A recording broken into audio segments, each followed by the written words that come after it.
Okay, the United States imported $8 billion worth of fish last year at wholesale prices. $8 billion worth of fish last year. Wholesale prices. Why?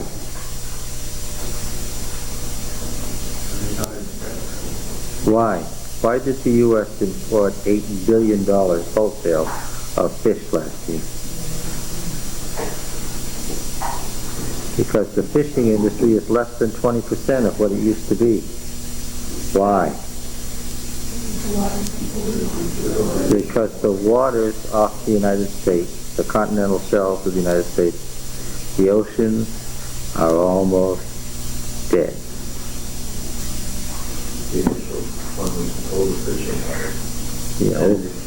But once you disturb the chain, you can wreck something that you can't fix again.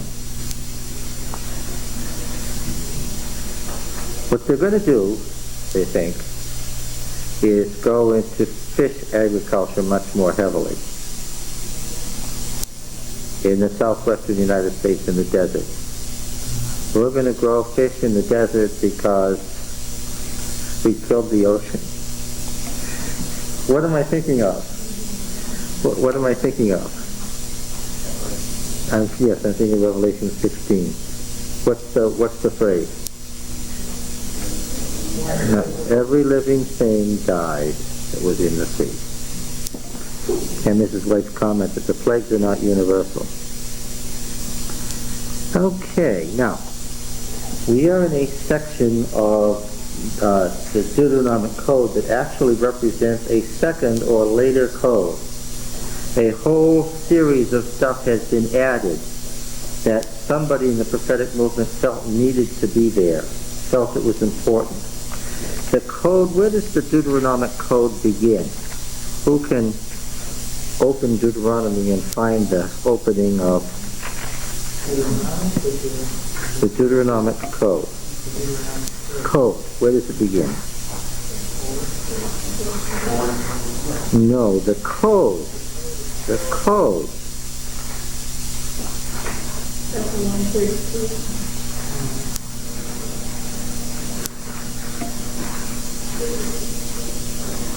Deuteronomy 12.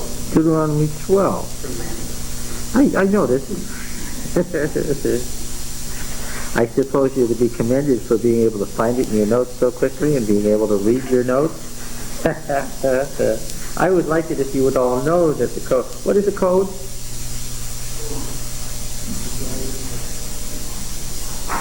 A gathering of laws. It's a grouping of laws with some internal consistency that serves a theological or political purpose.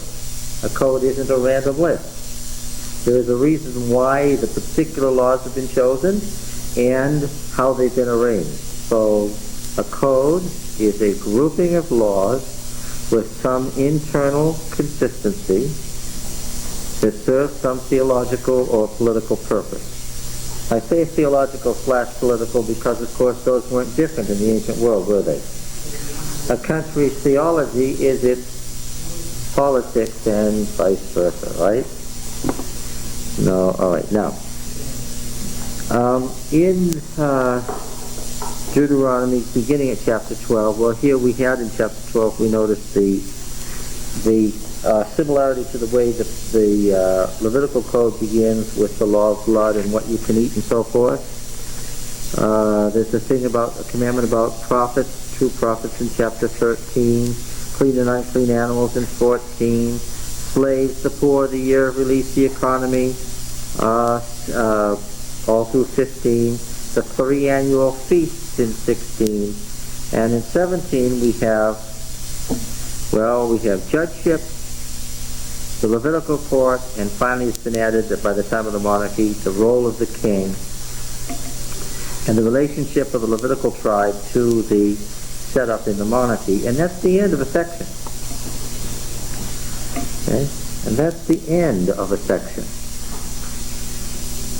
Chapter 18 and verse 15 begins a new section with a rationale for why this has been added and by what authority this has been added and who added it and so forth. Are you following me? Chapter 18, the so-called prophet who is to come, is not a law. It's not a law. That is to say, it's not in apodictic form, it's not in casuistic form, it's not a law at all. In fact, the code that we've already read in chapter 13 has a thing about prophets, true and false, right? This is something more of a prophetic propaganda piece, legitimizing the right of Israel's prophets to make laws as if what? As if they were Moses. That's right. I can do this because what? Because God told Moses what? There's a prophet coming like him that you had to listen to. And what? And I'm that prophet. And how do you know that God told Moses that? Because what? I'm telling you so. So the prophetic movement claimed the authority of Moses equivalent to Moses. Now, you know, in the 9th or 8th century BC, Roy, we're already 600 or 700 years after Moses. Moses is already a revered figure, right? He's the founder of the faith, the great lawgiver. And here they come along and they just start adding on and saying what? That's okay.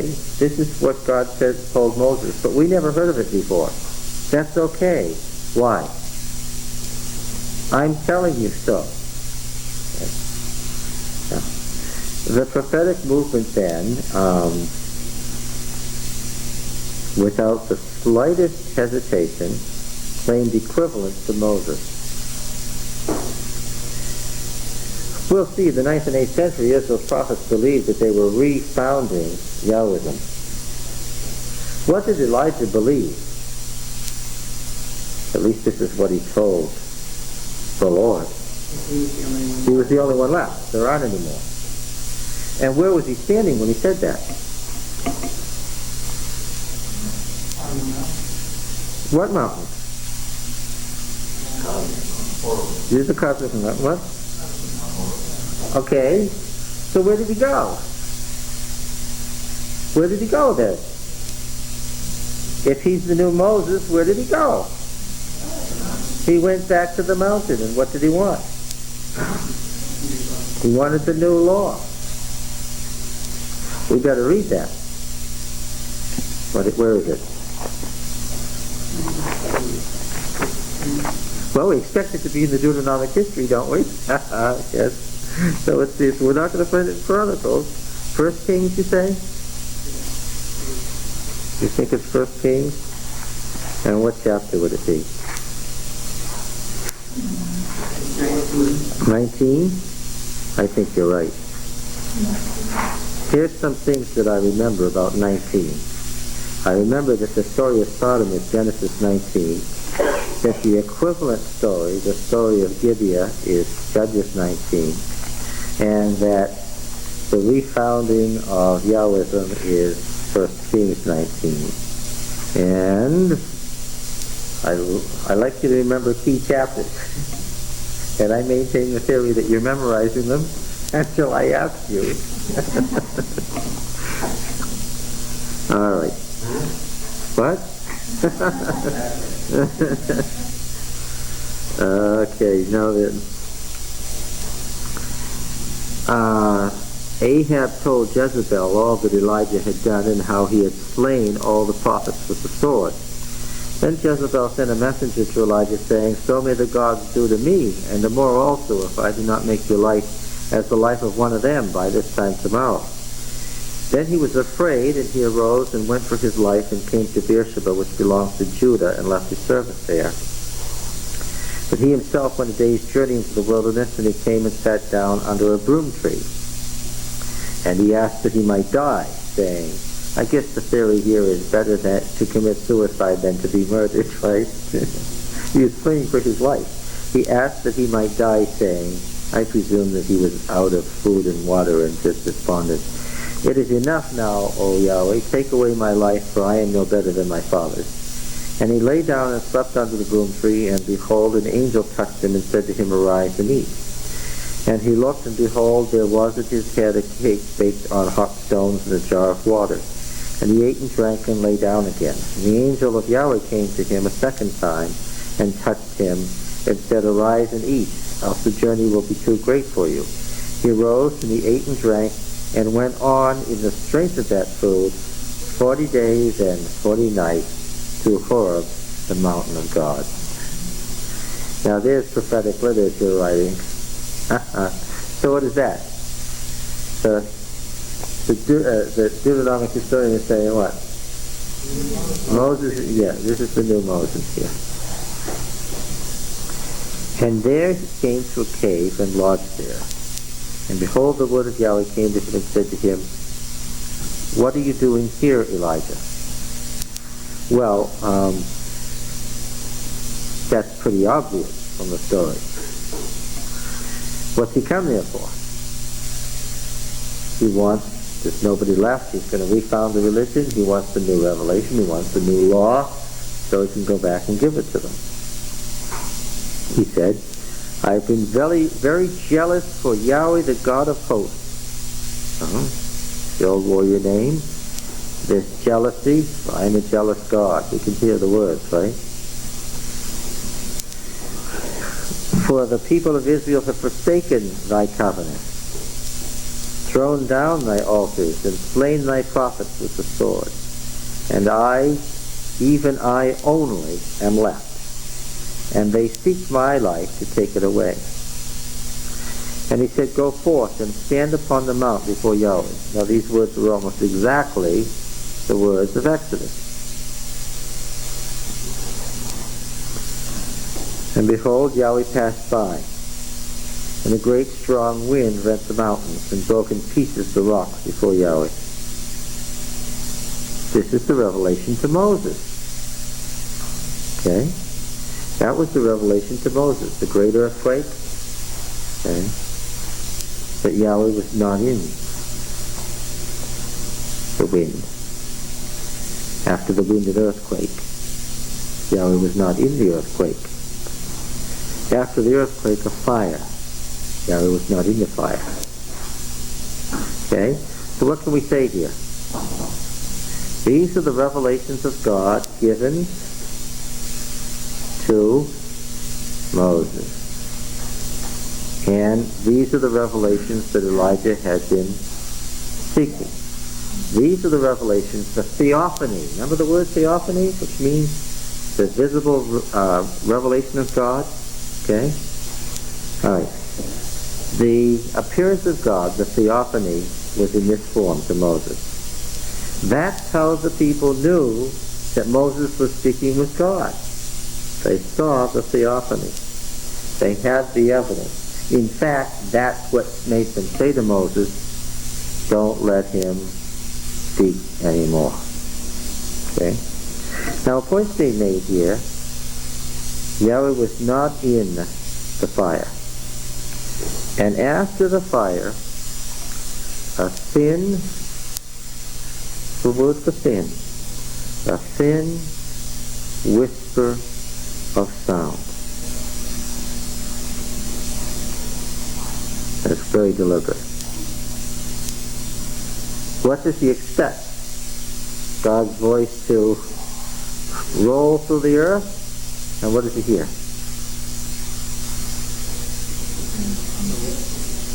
The whisper in his ear.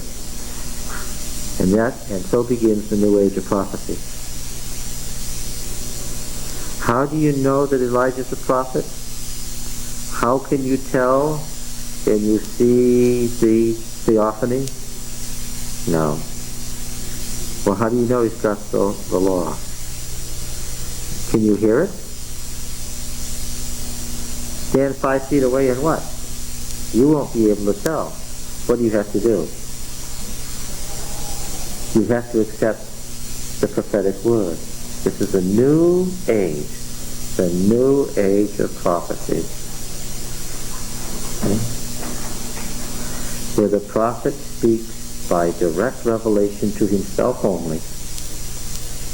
And there's nothing that the onlooker can say but listen to the prophet's words. How long was Elijah around after that? Not very long. This is the end of his life. So I'm having trouble accepting that as a new era. Supposedly Elijah.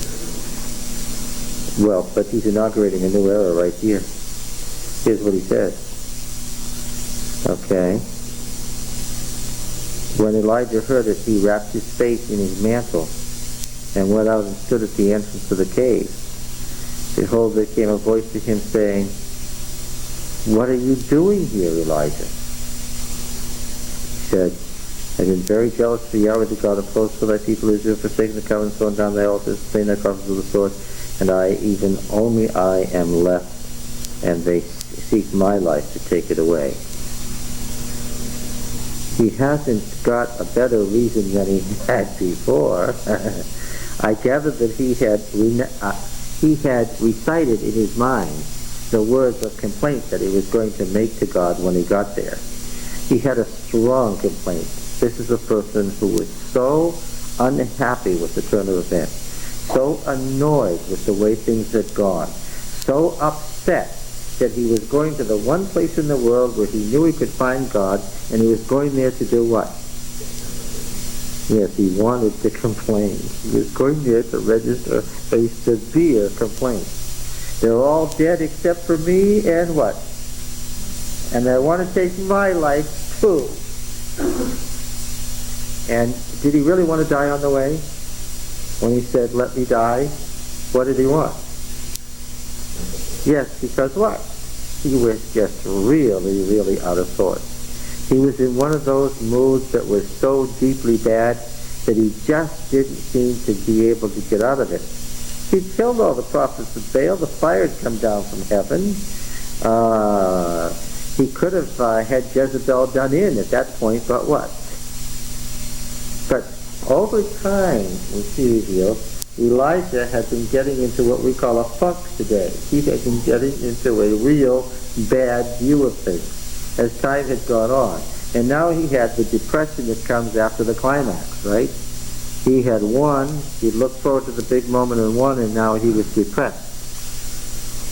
His big moment was over. He was depressed and annoyed at the way things had gone, and he comes to complain. And so when God says, "What are you doing here?" what should have been his answer?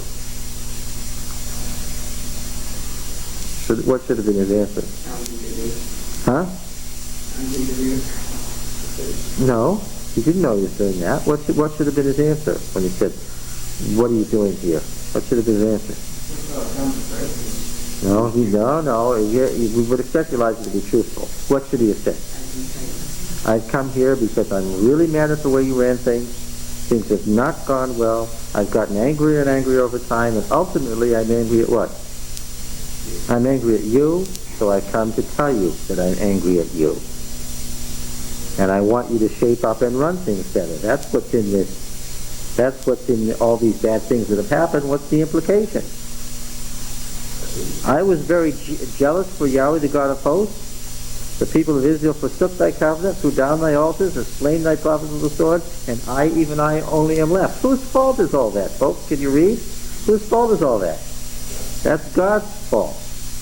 And Elijah has it all in his mind, word for word. He knows exactly what he's going to say, because what?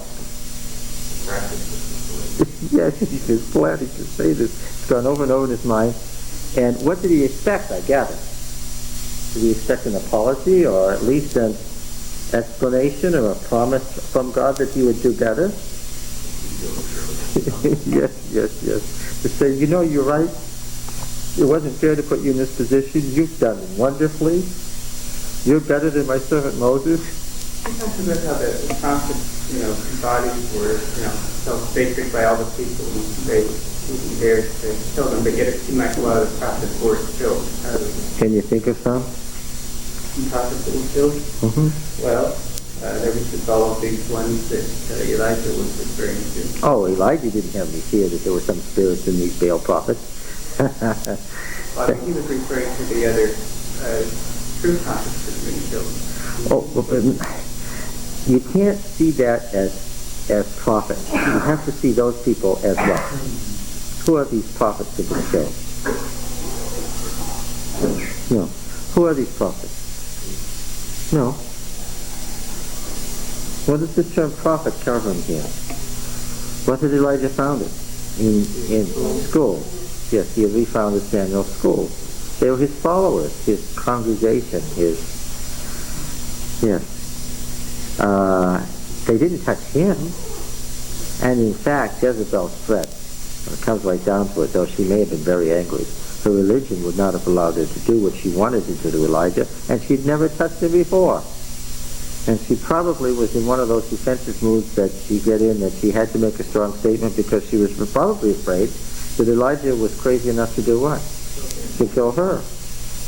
Was she right? Yes? Yes. There was a prophet who ran away to Egypt because one of the kings of Israel was trying to kill him. But that's the exception, not the norm. Now, okay, so Elijah is making his great complaint here. And this built up over a good long time. I don't think this happened all at once. You don't get into this big a state that you're going to go address God and really give God the business on what he's got to do all at once. This is something that takes time to develop. Do you think that Elijah felt that he could have run things better than God? It sounds so. And actually he probably could have, except what would have been lacking? What quality would have disappeared had things been run differently? Yeah. And what's bound up with that? No, the possibility of choice. All of this could have been prevented, but what? Freedom of choice. And Elijah was ready to run a cosmos where an arbitrary tyrannical God ran things just so that things couldn't run amok. Things can't run amok in tyranny. They only run amok with his freedom. All right. So, now,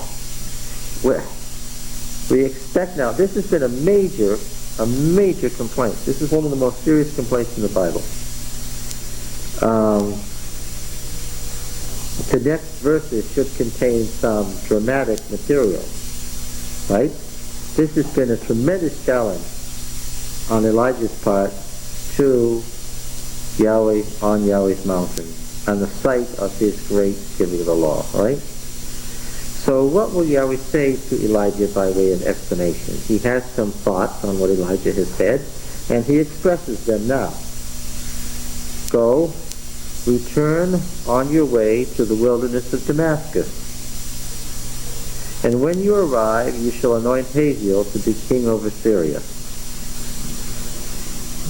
And Jehu, the son of Nimshi, you shall anoint to be king over Israel. And Elisha, the son of Shaphat of Abel Meholah, you shall anoint to be prophet in your place.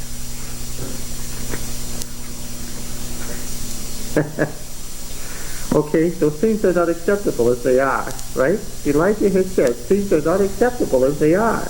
So what does God say?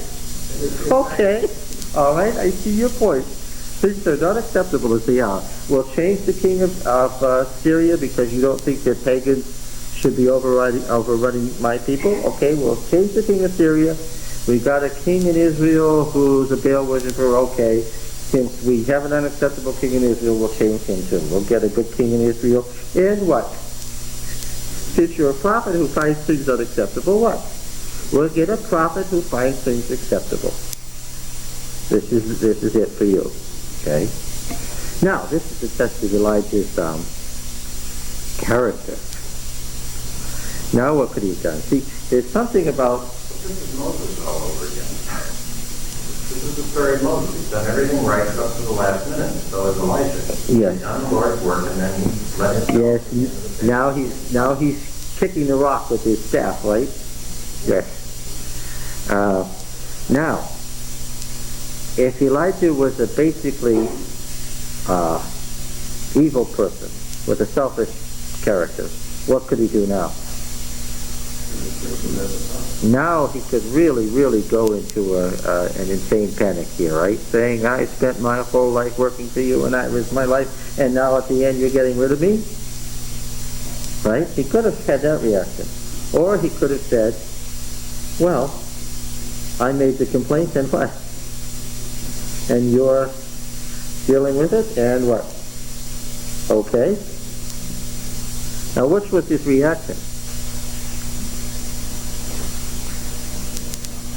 And him who escapes from the sword of Hazael shall Jehu slay, and him who escapes from the sword of Jehu shall Elisha slay. Yet I will leave 7,000 in Israel, all the knees that have not bowed to Baal, and every mouth that has not kissed him. How many followers will Elisha have to start off with? No, to start off with, he's going to give one. Oh, well, yeah.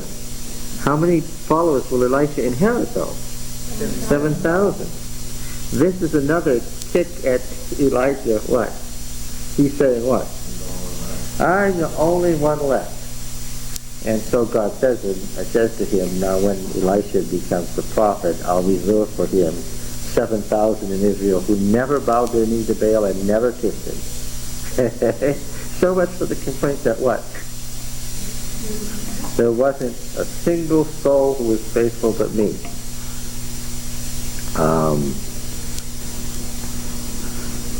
Do you think this must have been a shock to Elijah? Do you think this response was shocking? When he'd been rehearsing this sad, sad story all this time, what kind of answers do you think he expected? I'm sure that he had in his mind that he had run through it and he had a picture of what God was going to say to him. What kind of answers do you think he expected?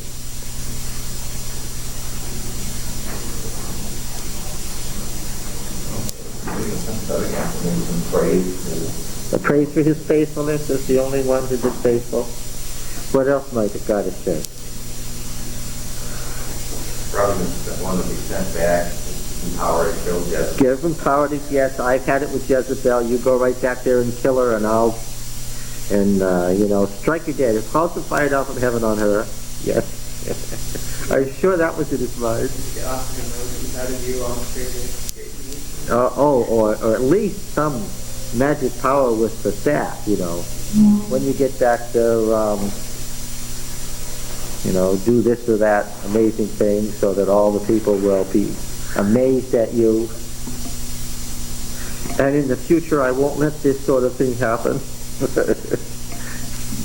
Yes. That all depends. What? On the other hand, he might have been expecting exactly what he got. I'm tired of this, Lord. I have done as much as I can.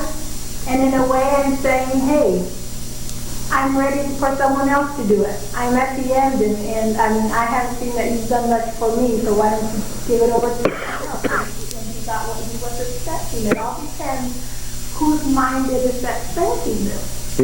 His statements are not very positive ones, are they? No, but... You're saying there's an element of truth in them? I think that his statements do indicate, and this is what I liked about what you said, I think his statements do indicate that for Elijah, what? It was what? It was over. He'd gone as far as he humanly could go. And he sounds like someone who's what? Tired. And so God's answer is a direct answer and solves each of the problems he has, and he doesn't object to it. That's why I think it was sort of what he was expecting. It's also why he went to heaven in the chariot. Because what? When he was told, yeah, he did it just without the slightest complaint. He went and did as he was asked and accepted the rebuke. And now, do we expect from this idea of prophets and prophecy, do we expect miracles as a test of truth? Do we expect a great visionary experience to happen in front of us with Elisha? How's Elisha going to hear the word of the Lord? No, what's in the still small voice? This is a prophetic writing, yes. This is in the midst of the prophetic biography. Yes. And so you have the prophet. The prophet will say from now on, this is what God wants. Why? Because I'm telling you so. This is what he told me. Okay? We see that reflected in this section of Deuteronomy. In this theology of prophets in Deuteronomy 18. Okay, let's go back and look at it again.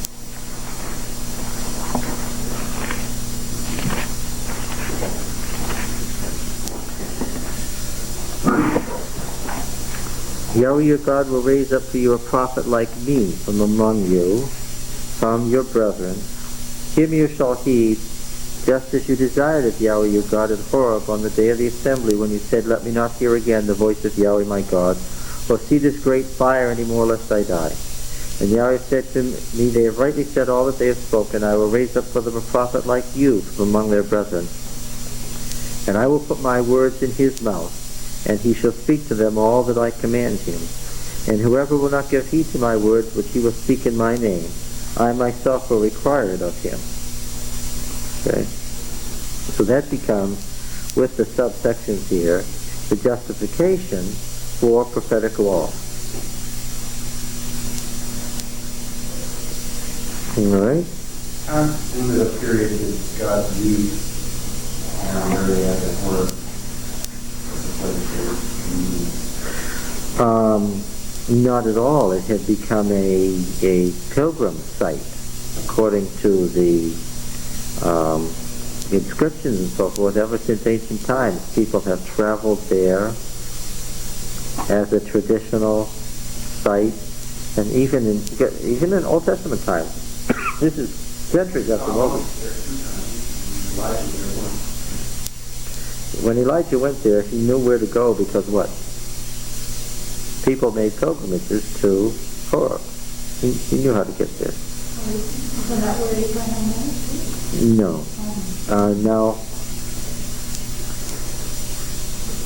Now, pilgrims went there for spiritual enlightenment. Elijah went there because he wanted the earthquake and the fire and the tornado, the whirlwind. He wanted all that. And he got it. He didn't go there to meditate. He went there for God to appear and to confront God about how things were going. Okay. And so we have from this.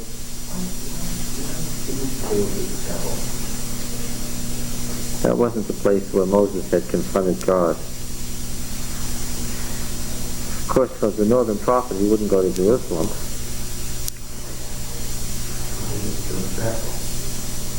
As a northern prophet, he could have gone to Bethel, to the place where Jacob met God, if he wanted to be playing the role of Jacob. I think what I'm saying is he wanted exactly what he's saying. He didn't want to worship. He didn't want to be spiritually fed. He wasn't about to read the book. He wanted to see God. And that was the place where he saw God, a mountain of God. He went there for confrontation. He was very unhappy. That's right. The old traditional God of God was told when Moses saw the bush. That's right. Because the burning bush was near there, right? The site of Horeb, if it's the correct one in northern Midian, had been a holy place since the Chalcolithic age. Since people were gatherers rather than farmers.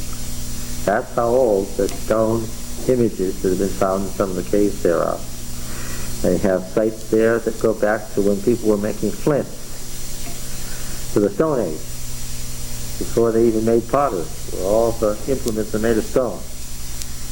That is how long that site has been a holy place, back to the Stone Age. So when Moses got there, it had been a sacred place for a long time. Probably around 14th century. You can trust carbon dating, which I think you can. Well, there's something interesting, huh? Did Elijah go there because he wanted to go there, or was he summoned there? No, he wasn't summoned there. Because when the angel came to him and gave him the food, he said, hey, you have a long way ahead of you. He knew where he was going. Now, did he know because he knew where he was going, or because he summoned him? No, he knew because he knew where Elijah was going. Elijah's determination after this confrontation to go complain to God about how things had gone was obviously Elijah saying things have to change, things have to get better. And what did God say to him? All right, come on over. And God says, yes, okay, that's right, and things are going to change. There's one other thing, though. That's probably the only place where he might have felt safe, too. I mean, Jezebel had a long arm, and he probably thought she could reach him anywhere, but on the mouth of God, he would be safe. I think he wanted to hear God say, oh, she can't touch you, go back and kill her. I think he wanted first God to apologize to him and say, I'm sorry you had to go through all this. It had to be the last person all by yourself and to risk your life. Yes, you've been a good till the end. I will reward you for that. And that's not how God greeted him. But this sharp response was obviously what he needed. Why do I say psychologically it's what he needed? Yeah. Sometimes when somebody is absolutely exhausted, and because they're exhausted, they're wallowing in self-pity, what do they need? That sudden slap that what? Wakes them up and shows them a whole different perspective. That's what God gave him. That slap in the face that didn't say, I'm disgusted with you, Elijah, but just said, you're right, Elijah, you've seen some things, but what? You're missing the whole picture here. You've taken a close look at that tree that comes to the forest. Yes, that's right. And I suppose that happens to people today, does it? Do we ever get into one of those moods where we'd like to go, if God's mountain was nearby, we'd go over and tell him, if he'd come and visit with us, tell him how to shape it up? How much better things would go if he would just step in. Now getting back here. These laws, we looked at some of these laws last week. The cities of refuge. And I reminded you that the cities of refuge were to place limits on the law of blood vengeance. I read an interesting story this week. In Egypt, in this century, 1945, a series of 4th century AD scrolls were found called the Nag Hammadi documents. They are ancient Coptic documents that tell us more than has ever been known before about Gnosticism and Christian Gnosticism and what the early church fathers were writing about. One of the scrolls was the Lost Gospel of Thomas, and this was, as you can imagine, second only to the Dead Sea Scrolls in significance in being found as far as biblical studies and Christian history and so forth, history of the early Christian church. Now the two brothers who found this, their father was killed by somebody from a nearby village, but they didn't know who it was. And he was killed just after this discovery of the Nag Hammadi document. Sometime later, as they were making arrangements to sell these documents to antiquities dealers in Cairo, somebody from their village pointed out a man who was selling some wares there as the person who had killed their father. They knew it for sure. This man was the son of the local sheriff, but there had been some bad blood. So the two brothers went home and told their brothers and their mother that somebody had tipped them off who the murderer was. So they all got their mattocks, their little short spades, and they went out and they hacked him to pieces. Cut his limbs off, and cut his heart out, and ate his heart, and that was that. He was left in little pieces there by the side of the road. Now the sheriff got wind of who had killed his son. So he came and killed 3 of the brothers. You see?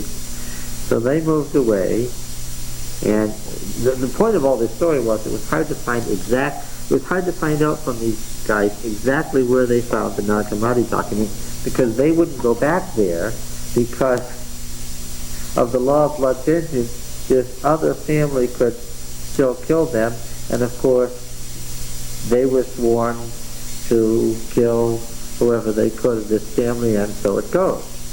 This law was to place limits on the law of blood vengeance and to bring order into society. Death for murderers, landmarks, law of 2 witnesses or more.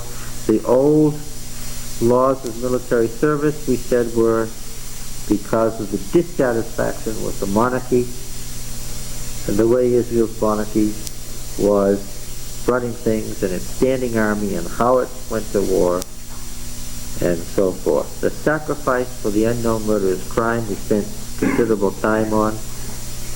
Captive women, the law of the firstborn, stoning the rebellious son, burying the hanged criminal on the same day after he was hanged, helping the neighbor, various incidental laws. We read through a series of laws all the way down to chapter 23. At the time that these laws were put together, 23:3, the Ammonites and the Moabites, who were across the Jordan from Israel, were the enemy.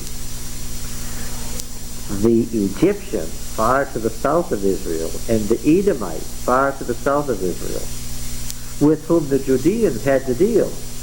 The Judeans had to deal with Edom, who was a rival of theirs.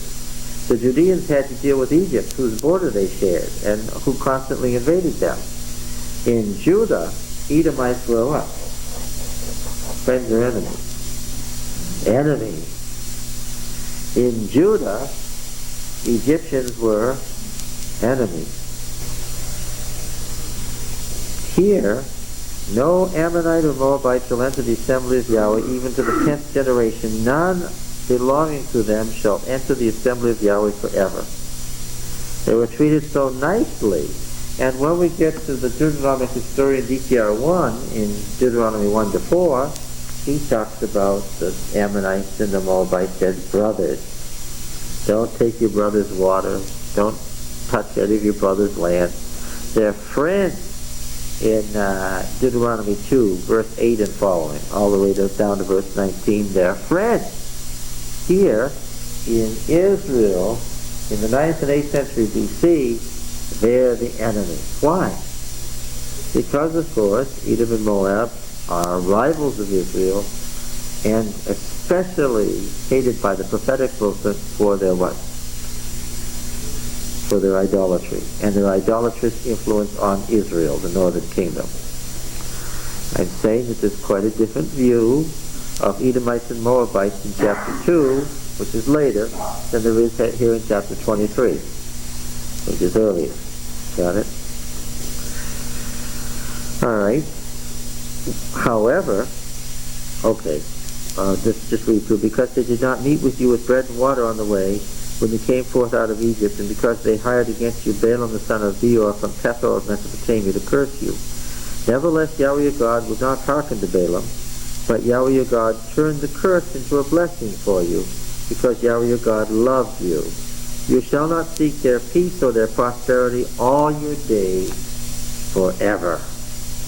Now that's quite vehement, isn't it? Let's go back to Deuteronomy 2.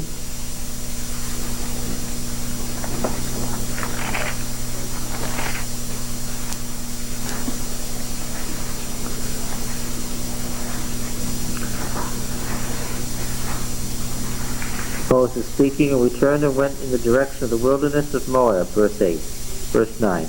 Yahweh said to me, do not harass Moab, or contend with them in battle, for I will not give you any of their land for a possession, because I have given Ar to the sons of Lot for a possession. Right?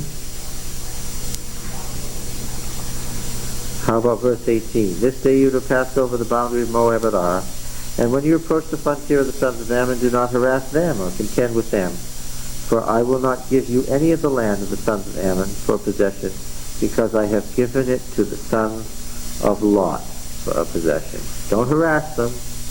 Don't contend with them in battle. The land is the sons of Lot. Sons of Lot, of course, is a nice friendly term, isn't it? That's Abraham's nephew, our cousin. But here, what is it? Don't let them enter the assembly of the Lord. Yeah, don't seek their peace forever. So, very different view. These are two conflicting, did you hear that? Conflicting views of Moab and Ammon. One is very positive, and the other is fixedly negative. We have no problem with that, but of course we'd have a problem if we were what? Were we fundamentalists, we'd have to think that, and this is Moses speaking in the last 30 days of his life, we'd have to assume that God changed his mind from one sermon to the next on what he thought about the Ammonites and Moabites. Maybe they'd done something bad overnight or something. You see? Okay, now, verse 7. You shall not abhor an Edomite, for he is your brother. You shall not abhor an Egyptian, because you were sojourner in their land. The children of the third generation that are born to them may enter the assembly of Yahweh. Now there's a surprise. Indeed, it's better to be what? An Egyptian than an Ammonite or a Moabite. How about that?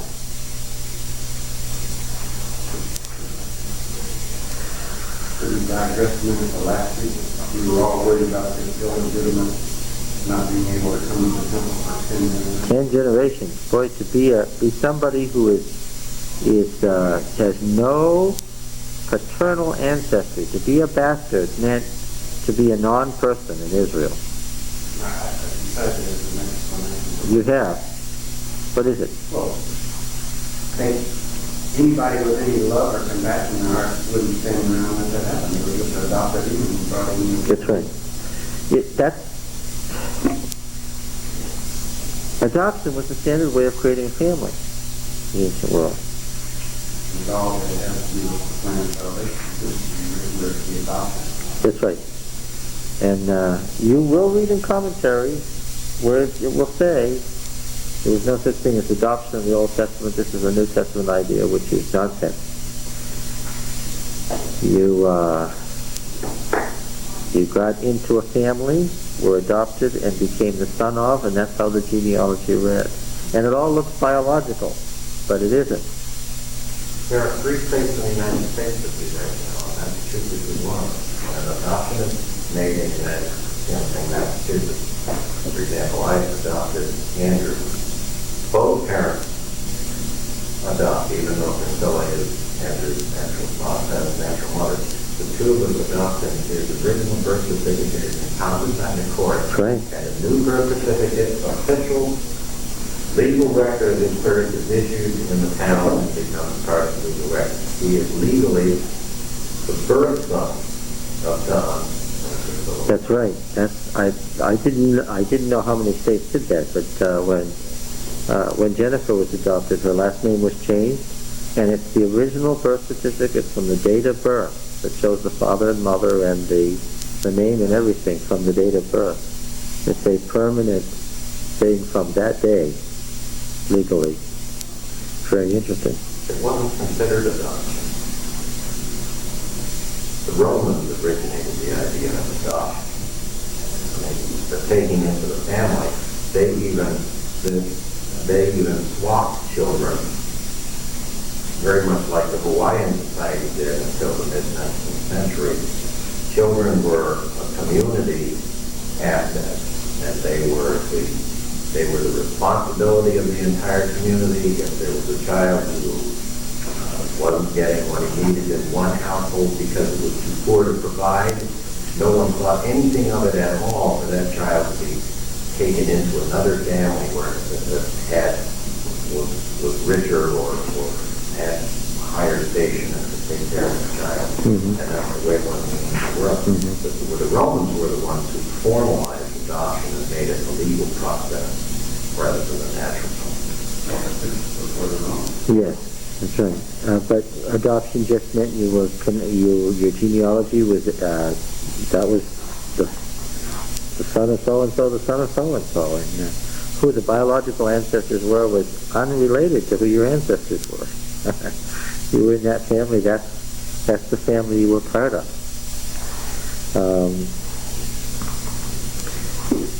Which is one of the reasons that genealogies are so absolutely treacherous in the Old Testament for establishing. Because what do we want to know? Why are we reading the genealogy?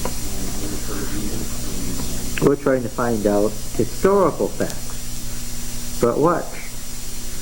If you make up genealogies in this way, what? The genealogy may not contain any historical facts, and in fact may lead you in the totally wrong direction. Okay. Yes, and of course the genealogies of Jesus with his multiple grandfathers are an example of having genealogies working in different ways. The big catch, of course, is that they left generations out, right? One is that God wasn't so unfeeling and you maybe would pass over half a prophet, proclaim the law that love. If you just did it to encourage them to go ahead and adopt them. So you think that an unadopted child that as soon as it was adopted would be out of this category? It's a good explanation. All right, now, laws of camp connotation. This is Holy War again.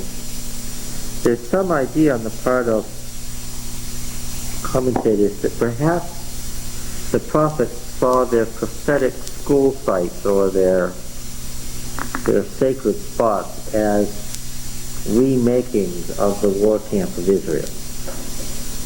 And that they kept these laws of Holy War alive as a way of looking at the area where a prophetic school is. We call it school. So that a prophetic community at Jericho maybe was run like the war camp of Israel with all these laws applying. You remember the stories about the prophetic communities. There's death in the pot. You all know that story? The axe head that floated? Yes. All right, yes. So here are the laws. You have to wash. You have to go outside the camp to go to the bathroom, so forth. Verse 15 became a famous one in the New Testament. You shall not give up to his master a slave who escaped from his master to you. There's an assumption underlying the law, which is what? Well, yes, but slavery's all right, but it's assumed that if a master is so poor a master that what? A slave wants to get away from him, then what? He probably doesn't deserve. See, the assumption was, the reason the Old Testament looks favorably on slavery is, it's again another one of those adjustments in society that keeps you from disaster. It's not racial slavery, it's economic indenturing. There wasn't any social welfare system. Now there's a thought.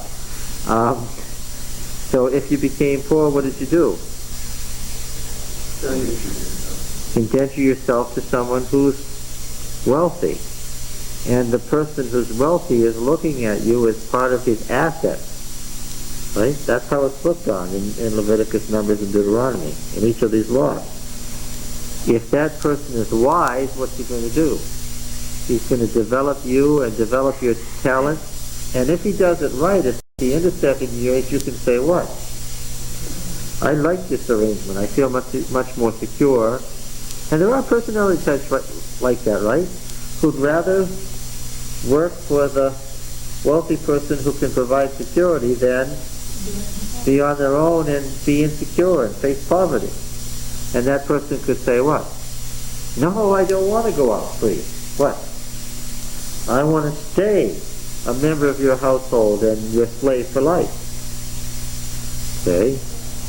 And that could be done, right? Put a hole in the ear, put the master's ring seal on the ear, okay, sort of a branding, part of that household for life. Okay. Of course, there's something basically different about being a slave if circumstances in life brought you to that choice than what? Then finding yourself carried away by force. There's a whole different thing. And actually, Roman slavery, we say 90% of the Roman world was enslaved, but Roman slavery, except for galley slaves, whole different class. But Roman slavery was much more a modern version of the slavery style of the Old Testament. The reason that Paul kept the slave when he ran away, Onesimus, was because, again, there was a master who caused the slave to run away. That's dumb. When the Roman official Pliny decided that his health was so poor and he'd go to the bath 60 miles away, he decided to move his whole household and sent all his treasure and all his favorite furnishings and everything and his slaves ahead to buy an estate. Now, they guarded that with their lives. Why? These people weren't people looking to run away. What was that? That was their stuff. Priscilla and Aquila, you know them? Well, the house of Prisca in Rome was a very large and wealthy family that had many Jewish slaves. And who Prisca and Aquila were they were obviously Jews who had been slaves in this great house in Rome and probably had grown up in it, had married there, and probably had developed that tent making and leather working as part of what that particular family sold in Rome, that particular wealthy family. They learned the trade working there, and their owners at some point decided to let them go out on their own and have their freedom. Now they lived as much poorer people, free, than they would have lived wealthy. Okay? They would have lived in a wealthy way as slaves. You think, in a wealthy way as slaves? Yes. They might have served the dinner, but what? They also had fine food themselves. So this kind of slavery is quite different. And of course, in the 19th century in the United States, the difference wasn't understood. They didn't know anything about the ancient world. They didn't know anything about the society of the ancient world and could not fathom the massive difference between what they were using the Bible to defend and what the Bible was describing. As an example of what can happen. He shall dwell with you in your midst in the place which he shall choose within one of your towns where it pleases him that you shall not oppress him. The assumption is that it's unthinkable that a slave would want to run away from his master unless the master himself is a fool, using the Bible term. And in fact, we have some proverbs about fools who don't know how to deal with their slaves. Using that subtle term that Proverbs uses for a person who doesn't know how to deal with things. Well, why did you run away from your master? What would be the answer? He was a fool. All right. David's second wife was Abigail, she was able to marry when her husband died. What was her husband's name? We don't know. Because he's just called what? The fool. She was married to the fool who lived in Carmel. And later it says the fool died.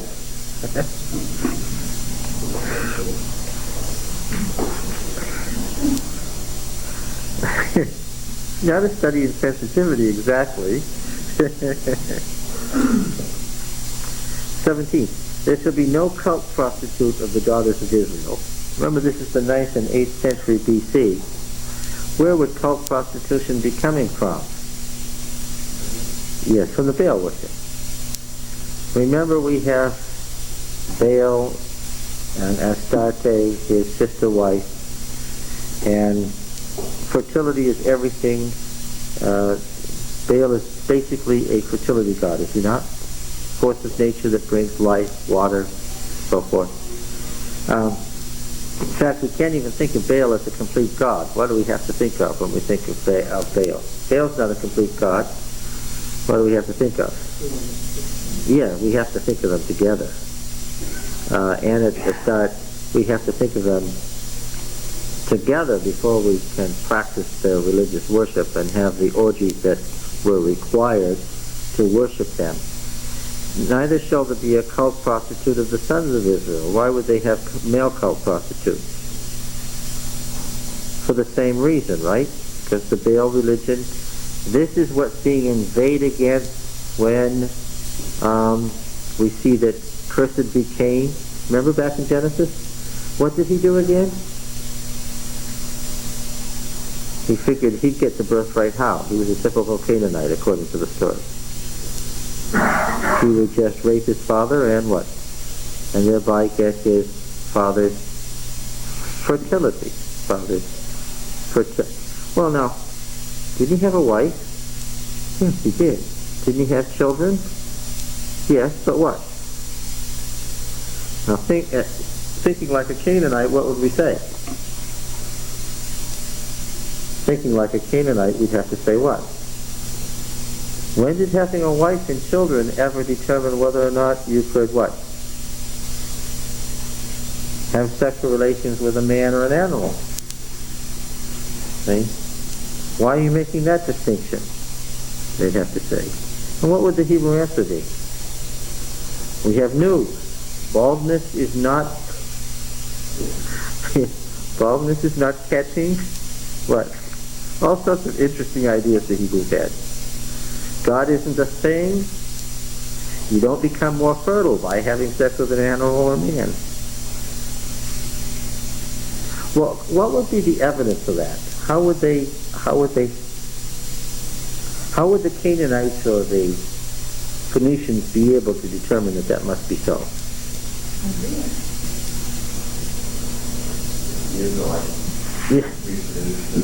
Yes, that's right.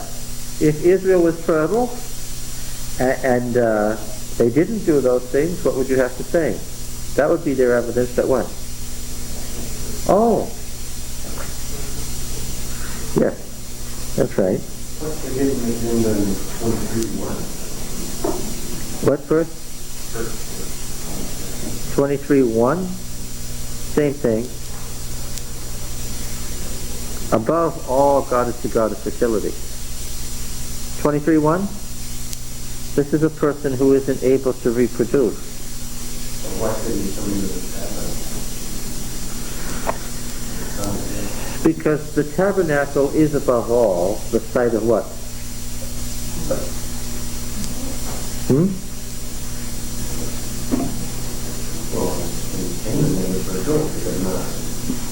Well, the center of the family relationship, which is patriarch, wife or wives, and offspring. The children, you and your family eat there with the priest, with all the generations. It could be 50 people. And you eat there and you rejoice before the Lord, and the 2 times of the year or the 2 seasons of the year that you absolutely had to be with the spring and fall fertility festivals where you married off your children, and the sanctuary, yes, had to be thought of as the center of fertility along with all the other things that was flowing out from the sanctuary. this happened to a person, things that happened at work by an accident, not by because he was messing around, somebody did that to him. That's right. That's right. It doesn't make any distinction about what the reason was that the person was unable to reproduce. Whatever. I suppose if you pay attention to Genesis, the prime command was be fruitful and multiply. And if this individual can't be fruitful and multiply, how can he or she possibly carry that command? Yeah, the basic command, which was reiterated after the flood. The question that this is how we got the no birth control law in Roman Catholicism. The world was empty, God said, fill it up. The Roman world was full. And the Roman government knew that the Roman world was full. And that if it got any fuller, what? They were going to have some trouble. So the Roman government encouraged birth control. They were as good at sponsoring condom ads as we are in the 20th century. Condoms, what is the very word? What language is it? The very word is a Latin word, right? Condom, condominium, a little unit, right? Which they made from sheepskin, exactly the same way we do to this very day. They practiced birth control and encouraged people to do so and gave them a tax credit for doing so. And so came into conflict with 10 to 15% of their population. Who did they come into conflict with over this? There's the Jews who said what? Yeah, this is still another one of those pagan tricks, right? This is another one of those outrageous pagan tricks to defy God's command. And God's command was to be fruitful and multiply, so what? So the rabbis said, no birth control. Now, Christianity was a piece of Judaism, came right out of it, and became a Roman form of it. And what did the church fathers say? They had the same Bible. What did they say? No birth control. Now, of course, Catholicism is committed to the idea that truth proceeds from two sources. Number one, traditional church, and number two, the Scripture as interpreted by the church. And so what the Scripture says is clear, and what do all the church fathers say? Read the Ante-Nicene Fathers, they all comment on it. What do they say? No birth control. Outrageous pagan trick of the devil. So, then you're stuck, because back in the 19th century, in 1870, the Roman Catholic Church proclaimed that the popes were in succession, all the way back to Peter, infallible interpreters of truth. That means that the current pope can't change his mind. He can't say, well, I've been thinking this over. We've got 4.5 billion people. We've got too many people. There are people starving all over the world. I think that it would be a good idea for Christians ethically not to have too many children. I think we should practice birth control. He cannot say that. He can't say that. Even if he wanted to, he couldn't. Why? It has already been proclaimed infallibly from the 2nd century forward by the various bishops of Rome. Therefore what? You see, the Pope didn't become infallible until 1870. But that wasn't saying that popes after 1870 were infallible. What was that saying? Yes, it's retroactive by virtue of being pope, right? It goes right back to whom? To Peter, who couldn't make a mistake. At least in matters of faith and moral. How do they deal with the period when there were multiple popes? Of course, that's not Romans deal with that. The Council of Constance chose one and said that was the real one, and the other two were anti-popes. So, therefore, you're locked into a position. The individual pope today doesn't have freedom to say, well, this is X, Y, and Z. He can really develop what has already been develop, crystallize, and make clear what has already been stated.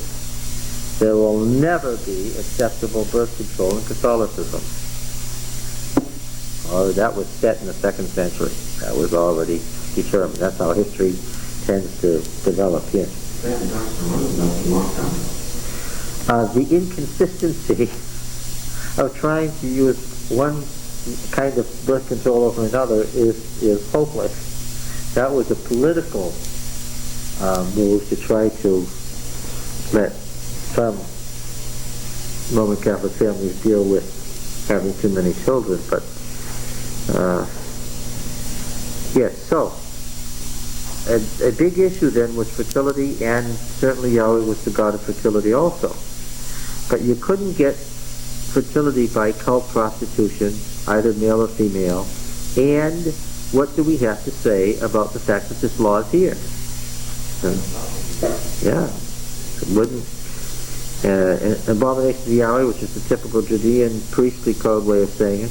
The fact that it's here in D, borrowed from P, indicates that of both Israel and Judah, what did they have? They had a constant problem of falling into cult prostitution in their temples. I mean, much of the time, I suppose, if we'd gone back in our time machines, and much of the time, had we gone to Israel or Judah, gone to God's own people, and gone to the temple, what would we have been accosted by? We'd have been accosted by a prostitute. There were only occasional exceptions. Most of the time, that was the norm. What did good King Josiah do? He had to throw out the male and female prostitutes out of the temple. Lost their income. And I suppose that there were a lot of people when he did that who were saying what? Yeah, if we do this sort of thing. Remember, this was an old practice that was in the culture for centuries. If we do this sort of thing, a lot of people are probably worried what? Yeah, are we going to have, is there going to be crops? Are we going to have children? If we don't have any prostitutes, is the asparagus going to grow? Well, that was a matter of faith now. Have any children next year? So this is quite a departure. Verse 19 is probably the key. Why? I don't think it's mystical. Why the Jews are rich? Why do the Jews have money? Well, I think for one thing, it's a historical development. Back in the Middle Ages, Jews weren't allowed to do anything, to interact with society in the Christian world, except for what? They could handle the money. If you restrict somebody only to handling money for 10 centuries, what's likely to happen? They're likely to get good at it. That's all you let them do. And that's essentially what happened. Now, of course, the Jews could make money in the Middle Ages by lending at interest to their goyim, to their non-Jewish neighbors, but among each other, what? Yes, and is this practiced to this day? Yes. See, if you remember the congregation and you needed $10,000 to start a business, what would be the good news? You could go and what? You could get the $10,000 and what? And get it at no interest. Now and it's interesting, this is a biblical principle here. And it has made the Jews rich. Now, mind you, it made the Jews rich and hated because this is a short, fast route to being hated. That's being rich. The Protestants of France practiced this. Of course, the Protestants of France were being created by the great school of John Calvin, who was a Frenchman in Geneva, who was sending Protestant missionaries into France. And he met with great success there, and you had this great Huguenot population. And they practiced this. and they became rich. And shortly thereafter they were dead. Why? It's interesting and ironic. Why? After a 20-year period, who had the wealth of France? The French Protestants had control of the wealth. And this super devout, super devout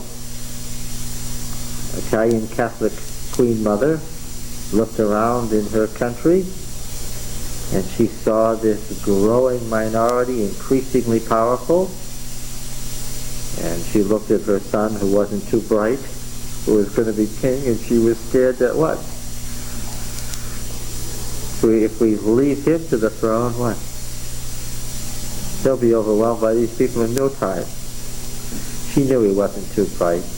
He was in his 20s and she was making him sleep in her bedroom because he didn't want her out of his sight. You can tell when a mother says to other people he's not too bright that probably he wasn't. And so what was her solution? Well, to foment the famous Saint Bartholomew's massacre. Yeah. Well, the point was they practiced this law. They went to each other, had no interest, built up each other's businesses. And of course it was that wealth that she wanted for the crown. Didn't turn out well for poor Catherine. Her son, Charles IX, never made it to the throne. He died young and left her old and hapless. Well, we say she deserved it maybe, but anyway, interesting story. To a foreigner you may lend upon interest, but to your brother you shall not lend upon interest. You know, we violate this law every day, don't we?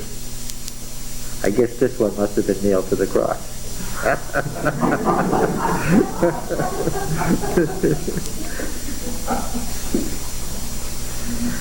That Yahweh your God may bless you in all that you undertake in the land which you're entering to take possession of it. Yeah, usury means don't take what? Big interest. 10% is okay, 20% isn't. That's an interesting one. We could foment all kinds of trouble with that one, couldn't we, in the church? I'm sorry I said that. There are those here who have that tendency already. Don't.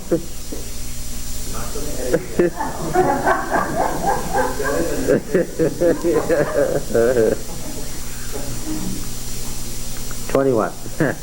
When you make a vow to Yahweh your God, you shall not be slack to pay it, for Yahweh your God will surely require it of you, and it would be sin in you.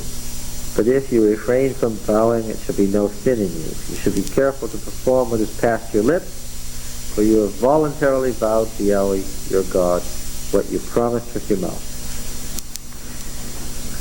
Here's one that comes up again. When you go into your neighbor's vineyard, you may eat your fill of grapes, and as you wish.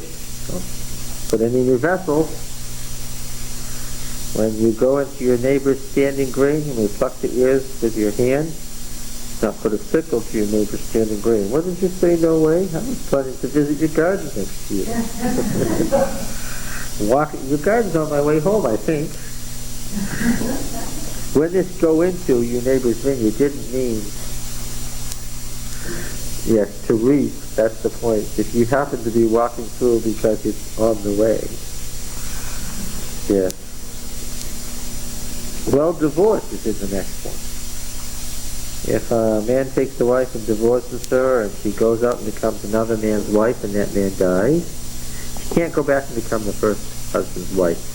That is an abomination to Yahweh. Abomination always means something that's practiced in the pagan world or pagan religion as a way to increase fertility. You see this again and again. Newly married man doesn't go out with the army. He'll be charged with any business. He'll be free at home for 1 year. No man shall take a mill or an upper millstone and pledge, for that would be like taking a life in pledge. The millstone being the way that you turn the grain into something you could eat. Man is found stealing one of his brethren, the people of Israel, and if he treats him as a slave. Okay, here's modern slavery. Here's the slavery of the 19th century described. What was the penalty for it? Death. Funny that they could make such a strong case for slavery from the Bible in the South, and this verse never got mentioned.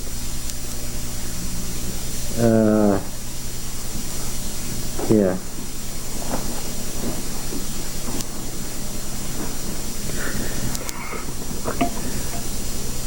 You're all familiar, I suppose, with Mrs. White's comments on the American Civil War. She breaks down again. That doesn't fly. Well, yeah, these weren't one of your brethren. Exactly. You say, well, most of the American slaves were Christians, were devout Christians, in fact. And what did they say? Right? They would say, that doesn't mean they're the brethren. No? But they're devout Baptists, just like you are. They're not the brethren. When in fact, what would the gospel say? Somebody becomes a Christian, then what? That's right, then they're the brethren. That's who the text applies to. Yeah. Why was the Civil War so awful? Why did it last so long? Well, because the generals in the North were slow, because they were still using old-fashioned techniques and technology had run out of them, and when you walk straight into a gun, if you're 300 feet from a gun that can fire for 500 feet, then probably somebody's going to put a bullet through your eye. All of those reasons. But none of those reasons were the reasons Mrs. White gave. What did she say? Punishment. Punishment. Punishment on whom?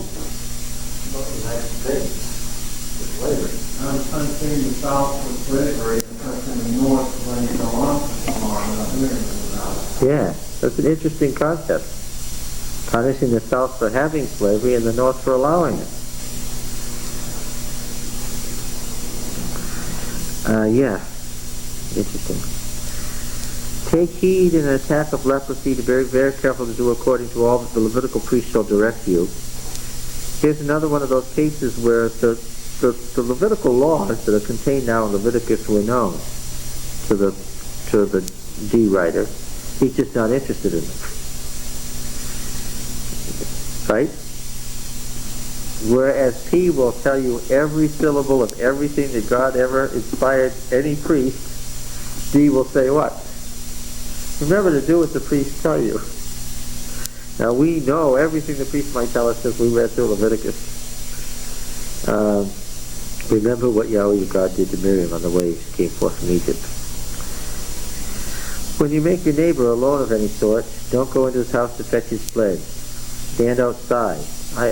That's apparently the principle that the man's home is what? Is careful. Don't go into his house to get it. Stand outside and ask for it. If he's a poor man, you shall not sleep in his pledge. When the sun goes down, restore to him the pledge that is his cloak. It shall be righteousness to you before Yahweh your God. Shall not oppress a hired servant who is poor and needy, whether he's one of your brethren or one of the sojourners who are in the land within your town. You shall give him his hire on the day he earns it before the sun goes down, for he is poor, sets his heart upon it, lest he cry against you to Yahweh, and if he sin in you. Who is the ultimate arbiter in all cases? Yes. The prophetic movement believed that if you did certain things wrong when you knew you shouldn't, what might happen? We have this little humorous phrase that we use. Only it was a theological statement for them. Don't do that. Why? No. God will get you for it. Right? We say that. There's an assumption in D that that's how it works. That if you do something that you shouldn't do and you do it anyway, that what? In one way or another, what? And they're not talking about in the afterlife, on the last great day, in the day of judgment, are they? They're talking about what? Now. It's always now, how you live now on the land. The father shall not be put to death for the children, nor the children be put to death for the fathers. This is a great relief to many people. Every man shall be put to death for his own sin. For a lot of children on behalf of their parents, and for a lot of parents on behalf of their children. You shall not pervert the justice due to the sojourner, or to the fatherless, or to the widow, or to the widow's garment and pledge. You shall remember that you were a slave in Egypt, and now your God redeemed you from there. Therefore I command you to do this. It's a variation on a phrase that we've seen several times in Leviticus, in Numbers, in Exodus. Yes. When you reap your harvest in your field, and have forgotten the sheaf in the field, you shall not go back and get it. It shall be for the sojourner, the fatherless, and the widow. People who study such things have said that 3% of the crops were left in the field because of Israel's method of harvesting. Looking at all the different implements and tools that they had, how they harvested and what kind of things they grew, how much was left behind. 3% of all production was left behind. So not to the very edge. As for the sojourner, the fatherless, and the widow, that Yahweh your God may bless you in all the work of your hands. When you beat your olive trees, don't go over the boughs again. To be for the sojourner, the fatherless, and the widow. That's the ones that didn't fall off because they weren't fully ripe. But they'll get them later. Has anybody ever eaten an olive from directly off the tree?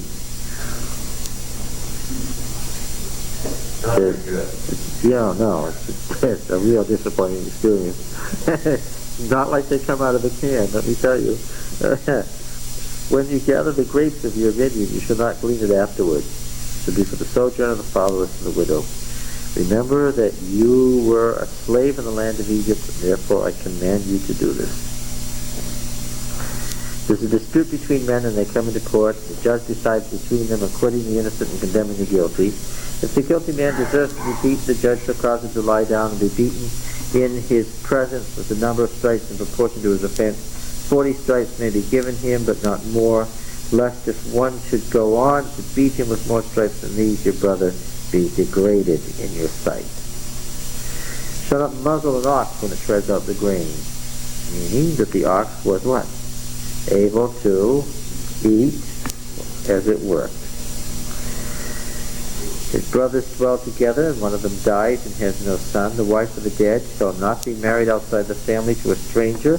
Her husband's brother shall go in to her and take her as his wife, perform the duty of a husband's brother to her. The first son whom she bears will succeed to the name of his brother who is dead, that his name may not be blotted out of Israel. You've noticed about the name theology that a name is really important. And if a man does not wish to take his brother's wife, then his brother's wife shall go up to the gate of the elders and say, my husband's brother refuses to perpetuate his brother's name in Israel. He will not perform the duty of a husband's brother to me. Then the elders of his city shall call him and speak to him, and if he persists, saying, I do not wish to take her, then his brother's wife shall go up to him in the presence of the elders and pull his sandal off his foot and spit in his face, and shall answer and say, so shall it be done to the man who does not build up his brother's house. Fertility was a big, big deal in the ancient world. In the modern world, Levirate marriage just wouldn't work. Can you imagine the social problems that would happen if after your brother died, you said to your wife, well, no, it's okay, you know, it's just, well, I'm just going to have her for my other wife for a while, and these won't really be my children anyway, so you don't mind, do you? This is the way we do things. But that's the way it was done and was accepted and acceptable to them. Yes. This would happen even if the brother was already married? Oh, sure. Sure. And not to do it got you, it was a shameful thing. How do you know it was a shameful thing? For a woman to spit in a man's face in the gate of the city was the ultimate shame. And then he was going to have this name. Can you imagine the gossip? So shall it be done to the man who doesn't build up his brother's house. And the name of his house shall be called in Israel the house of him who had his sandal pulled off. And as he was going down the street, the people would be saying to each other, that's the one who had his sandal pulled off. And it was supposed to be a punishment. We can see that in some things their societal relationships are quite different from ours in the modern Western world. But examine what would happen if that was not done. You'd have bloodlines dying out, you'd have property that didn't go to anyone. Yeah, the inheritance would go begging then. You'd have women who had no way to stay alive. All sorts of things would have happened in a tribal society that would be disastrous. What we seem so often to forget about this is an age when the earth was not full of people. And, It was a relatively empty earth. and desperately in need of people in order to have a society. Otherwise the whole group would perish. And we are not a tribal society in the Western world. And you see in a country like Somalia what happens when Westerners come in and break down the order of a tribal society and don't replace it with anything. Yeah. Those tribes that are fighting with each other got that way because their tribal relationships were disturbed in the 19th century by the French and British. This little thing is left out of the news stories. Those tribal relationships have been in place for centuries. Then when you go in and you muck them up and you don't replace it with another societal structure, what do you have? You have that disaster. Yeah. What did the French and British do with Well, first of all, what do you have when you have tribes? What's the lines of authority? Yes, you have elders and chiefs. And how do the tribes then interrelate? The tribal chiefs get together and determine boundaries, who owns which side of the mountain, right, and which side of the river, who owns what orchards and groves, and so forth. And if there's a problem between two individuals and there keeps becoming friction between tribes, you don't let the friction be settled there at the border between the river. How is it settled? It's settled by the tribes in the tribal confederation. Israel was such a tribal confederation. And if a man's wife has been, second wife has been raped all night so that she's dead in the morning, then what? He can't solve that, but what? The tribal confederations will deal with that. That's how it was. When they came in, they didn't want any great tribal chiefs running the country. What did they do with them? What did they do with those tribal chiefs? They killed them and left the lines of authority blank and then withdrew. They've never again been able to establish a normal clan relationship with tribal chiefs who could work with each other and divide up the country in a normal way. Same thing is true in South Africa. It's not solved yet. They've shown on the people have dug up the plumbing, taken down the electrical wires, everything in the country was over. Hard to imagine.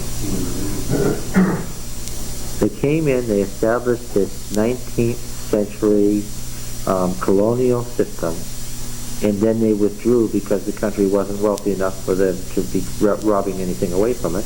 They just left. After having wrecked the societal structure, they left. Well, that's the thing. Once you've created artificial barriers that didn't work for those tribes, you know what's going to happen. You're going to have all sorts of warfare. Pardon? That's true. You created a false set of boundaries, and didn't leave the clans and their religions separate, forced them to intermix artificially, and then withdrew. Yeah. After that, they're all thrown on the tree. Yes. Yes. Once you get drugs on top of it. You see, there is in a country like that, as there is in the Middle East, and there is in Northern Ireland, a double problem. You've got an ethnic difference, and heaven knows that ethnic hatreds are deep and terrible to deal with, right? And you've got a religious difference, right?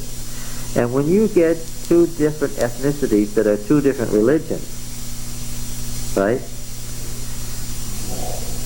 The Reagan administration sent these 900 Marines in there, in the lowlands, between two warring mountains behind the capital of Lebanon, Beirut. Now, one of these has been Christian Arabs, and the other has been Muslim Arabs since the 7th century, for 1,200 years. Okay? And we're going to go in there and we're going to stop these people from fighting with each other. Okay? When you've got a fight that's been going on for 1,200 years, don't get in the lowlands between them. This is not a good place to be. And what happened? Well, yeah. That was a failure, total failure, to see the nature of the society.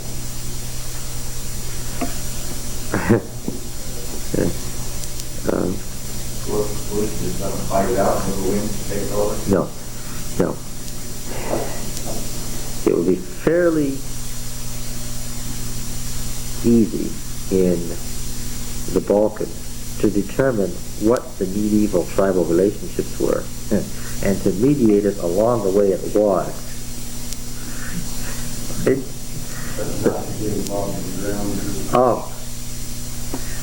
This is one of the things. This is what's dangerous in exegesis, right?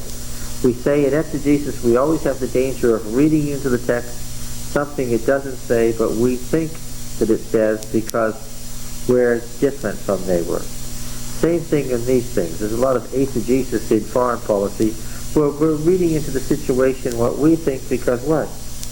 We think modern Western culture is going to work in that situation, and if we just operate according to those lines, it ought to work. But what?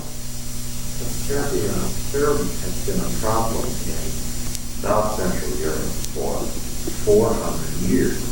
It's not as if there has ever been a solution to that problem in that section of Europe. It's been that way for 400 years. When you get at everybody's throat. When you get two people claiming the same land, a good thing to do is suggest and continue to suggest and contain. What do I mean by contain? They had a way of spreading their problems to the surrounding countries, and the First World War was certainly the result of that. You try to contain the problem and keep suggesting, but to insert yourself.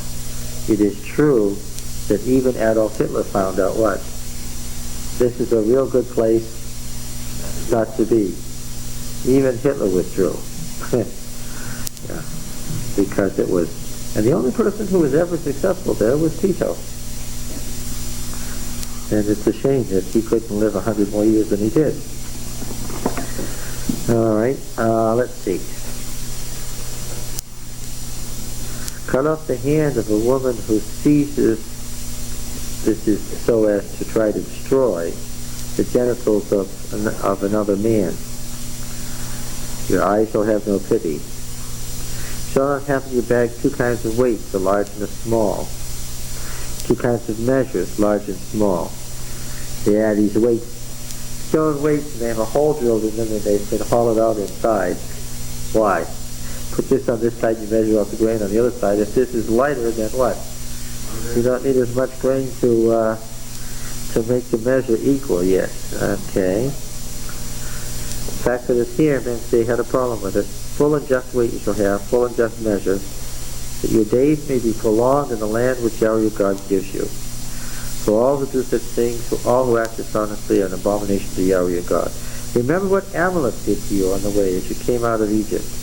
how he attacked you on the way when you were faint and weary, and cut off the rear who lagged behind. Therefore, when Yahweh your God has given you rest from all your enemies round about, in the land which Yahweh your God gives you for an inheritance to possess, you shall blot out the remembrance of Amalek from under heaven. You shall not forget. Clearly, the prophetic movement now, in the 9th century, felt that they had attained that rest, and what should they be doing? Should be wiping out the rest of the Amalekites. And for most Israelites, that was something that happened hundreds of years ago. What? Yeah, who cared about that? They didn't want to hear about that. Right? Now this enters the story again later. Who turns up? Who turns up later in the story? Oh, I know you know. An Amalekite. Who? Haman. Haman? Who is Haman? Esther? Yes. Yes, in Esther's time. All right, next time we're going to read in chapter 26 this famous confessional. A wandering Aramean was my father, who went down to Egypt and sojourned there. Famous, the so-called little credo, the central statement of Israel's faith, the creed that they were supposed to recite when they came to the sanctuary. It's very interesting what they were supposed to say. And we come to the conclusion of the actual covenant ceremony in chapters 26 and 27. When you come into the land which Yahweh your God gives you for an inheritance, and you have taken possession of the land and live in it, you shall take some of the first of all the fruit of the ground which you harvest from your land, that Yahweh your God gives you, and you shall put it in a basket, and to go to the place where Yahweh your God will choose to make his name dwell there. You shall go to the priest who is in office at that time and say to him, I declare this day that to Yahweh your God, that I have come into this land which Yahweh swore to our fathers to give us. Then the priest shall take the basket from your hand and set it down before the altar of Yahweh your God. You shall make response before Yahweh your God and say, a wandering Aramean was my father. And he went down into Egypt and sojourned there, few in number. And there he became a nation, great, mighty, and populous. And the Egyptians, now, remember again that this is at the time, in the 9th and 8th centuries, was Israel a great, mighty, and populous nation at this time? Yes, it was. Let me say again that Israel was the greatest of the western states. What were some of the other states? Syria. Well, the modern Syria was made up of a series of smaller Aramean states, the greatest of which was the one ruled from Damascus. So, Aram of Damascus was one. Yes. Who else? Egypt was another. Egypt was weak at this time. What was some more?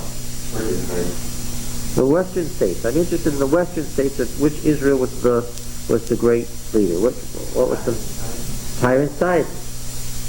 They weren't just cities, but controlled the hinterland behind them. They were independent states or countries, small countries. Tyre, Sidon, Biblos, Akko. What were some others? Edom, Moab, and of course, Ammon still existed. Edom, Moab, Ammon still existed as states. Some others?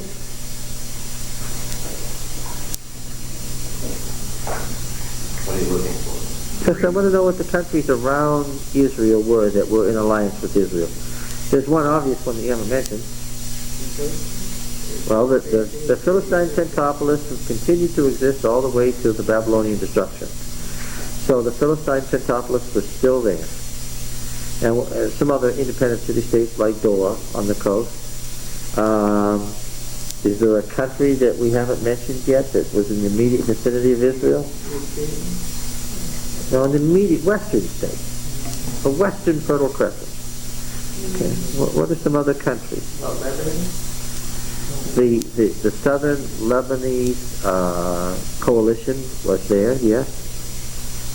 Right around where modern Beirut is. What else? Nobody's mentioned Judah yet. Okay. Well, Tyre and Sidon were Phoenician.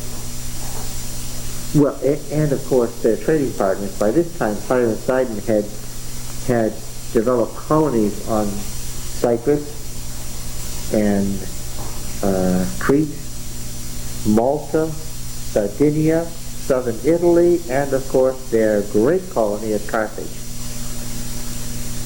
Tyre set up this colony in Carthage, and of course that became a great rival to Rome, remember? And in the 2nd century BC, you had a big war going on between Rome and Carthage as to who was going to control the Mediterranean world. And who won? Rome. What are those wars known as? Punic, which is just a form of the word Phoenician. Just the Latin form of the word Phoenician. And that Carthage was our Tyre. Now, by the way, this is interesting. Tyre was expanding inland, desperately seeking a place for wares. And as they expanded inward, they hit David's empire, which was stronger than they. And they expanded no further inward. And it was then, at the time of David and Solomon, that they founded their colonies. They couldn't go inward because they hit this empire of David and Solomon, so they went outward to these colonies that then influenced the rest of the history of the Western world. And of course, by doing that, they spread around the alphabet and all that sort of thing. That's why the Greeks could write down their myths, because the Phoenicians stopped by with the alphabet, which we might thank King David for. And the Phoenicians, of course, had a long flirtation with monotheism and continued to be close partners with Israel throughout this period. Israel's wealth got sold by whom? By the Phoenicians. Yeah. And Sheba is the southern tip of Yemen, the southern tip of the Arabian Peninsula. And in fact, the capital of the Queen of Sheba has been dug up. And there's a wonderful book about the excavations written in the 1950s by Wendell Phillips about Sheba and the Sabaeans. The Phoenicians were close, so closely related to Israel that of all their enemies, did Israel fight with Syria? All the time, except when they had to band together to protect themselves from whoever was in the eastern Fertile Crescent, right? Whenever there was a danger from the east, or whenever Egypt got strong enough, then suddenly Israel and the Syrians were the best friends. But all the other times they were fighting madly for position, jockeying all the time. Did Israel fight with the Philistines? Oh yes, they were all constantly trying to control the coastal plain. Who was going to get most of it? Did Israel fight with Moab, Ammon, Edom? Oh yes, absolutely. Trying to control the Trans-Jordanian highway all the time. Did Israel fight with Judah? Yes. Israel and Judah went to war several times against each other. Did Israel fight with Egypt? Yes. Did Israel fight with Phoenicia? Never once. The Phoenicians were the one state that Israel never fought with. They maintained alliance for their entire history. Okay? That's why they're never mentioned in the Bible. The Phoenicians as such are never mentioned in the Bible because they weren't enemies. They were just the northwestern part of Israel. We make it, what? We make it, they sell it. And it was that alliance with Phoenicia that made it possible for the little credo, the finest credo, to say, a wandering Aramean was my father, and he went down into Egypt and sojourned there, few in number, and there he became a nation, great, mighty, and populous. Israel conceives itself at this time as always having been what? They thought of themselves as a great, mighty, and populous nation, and always having been that all the way back to when? To Egypt. Now, in fact, I said to you, in fact, when Israel came out of Egypt, was it a great, mighty, and populous nation? No, it was a little band of people. But, in the 9th and 8th century, what did they naturally assume? We are now a great, mighty, and populous nation, and what? It must have always been, because God blessed us from that time forward. When the Assyrians came out in 853 for the Battle of Karkar, and thought that they'd grabbed the western Fertile Crescent, what did they meet? They met Ahab and his coalition partners, and Ahab 800 chariots, and what did they do? They turned tail and ran back and said, let's fight with the Persians. Why? Because Israel was the great state in the western Fertile Crescent. This is important to know. And in comparison to Judah, what was Judah? Judah was nothing. That's why it survived. Because what? When the Assyrians finally did succeed in getting Israel, which they had wanted, they didn't take Judah. Why? They sent a message, send a tribute or we'll come. And the Judeans said, yes, yes, yes. But they didn't come. Why? There wasn't enough there to bother with, and so they lasted another century and a half. If you go and look at all the museums in Europe, and they don't have any traces of this great expedition. Except in one little time it was mentioned on the obelisk. Well, the reason that you don't have that is because Israel didn't mummify people and didn't build great architecture and so forth. What were they doing? They were growing perishable stuff and what? Wine and oil and wheat and other kinds of grains. And what were they doing? Sending it out hither and yon where people bought it and ate. And Israel did have a wealthy appearance at the time. Part of the problem is that when you go look for Ahab's ivory palace, where do you find it?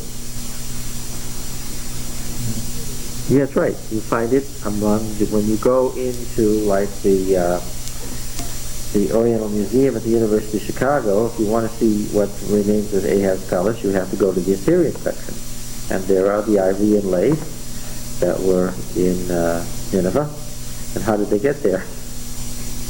They stripped them from Samaria and they destroyed it. So nothing but the foundation left of Ahab's palace, because all the good stuff got taken away. And that's what was interesting. The prophetic movement was a simple agrarian society, is what they wanted. And they were working in a big, urban, rich country that believed what? That really believed what? God's blessing us. Always has and always will. Well, the other thing too is that wealth tended to funnel into the shrine in both of those countries at a rate unheard of in most of the surrounding societies where wealth was accumulated at the personal level, certainly at the royal level, but didn't accumulate in the shrines exclusively as it did in Israel and Judah. Because they have so many shrines. With the nature religion, you've got a temple on every hill. Yeah, and in this country you had these great temples because of monotheism, and that was part of the problem. You get wealthy, and you get haughty, and you show your wealth. It's the story of Hezekiah. And what's going to happen? We didn't just survive the Assyrians like you Babylonians. What? We didn't just survive. We didn't have to buy them off. What? Not only are they gone, but what? We are rich. We didn't have to buy them off. And what did the Babylonians say? We'll be back. We'll be back. And that's what Isaiah said to Hezekiah. Those folks are going to be back. Bad move. All right. So the confessional here illustrates what Israel thought of itself and its self-perception. All right. We'll look at it at great length next time. Thank you.